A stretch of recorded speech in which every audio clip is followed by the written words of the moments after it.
समर्पित मालवाहू रेल्वे मार्गासाठी पालघर जिल्ह्यातील नवली आणि सफाळे रेल्वे फाटके 10 एप्रिल पासून कायमस्वरूपी बंद करण्यात आले।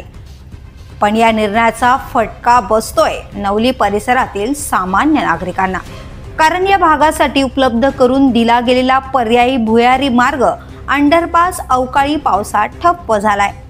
6 आणि 7 मे रोजी झालेल्या पावसामुळे अंडरपासमध्ये पाणी साचलं, चिखल साचला आणि त्यातून वाट काढणं स्थानिकांसाठी अक्षरशः कठीण बनलंय।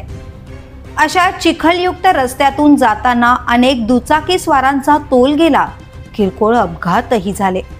पावसाळा अजून सुरू व्हायचाय, पण या पावसाच्या धडकेत जर परिस्थिती इतकी बिकट असेल तर जूनमध्ये सुरू होणाऱ्या पावसात या अंडरपासचा उपयोग तरी कसा होणार? दुसरीकडे उड्डाणपुलाचं काम अजूनही प्रलंबित आहे आणि त्यामुळे नवली फाटक बंद केल्यानंतरही नागरिकांसाठी या सुसज्ज पर्यायी मार्ग ना सुरक्षित प्रवासाची हमी। नवली फाटकाच्या पूर्वेकडून दक्षिणेकडे सुमारे 700 ते 800 मीटर अंतरावर असलेला अंडरपास लोकांसाठी त्रासाचा मार्ग बनलाय। उपलब्ध पर्यायी मार्ग लांब, वळसा घालणारा आणि मुख्य म्हणजे धोका पत्करावा लागणारा। समस्या समोर आहे, पण उपाय कुठे आहे?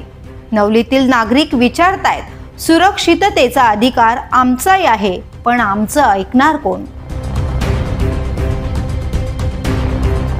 The police news bureau, Palghar.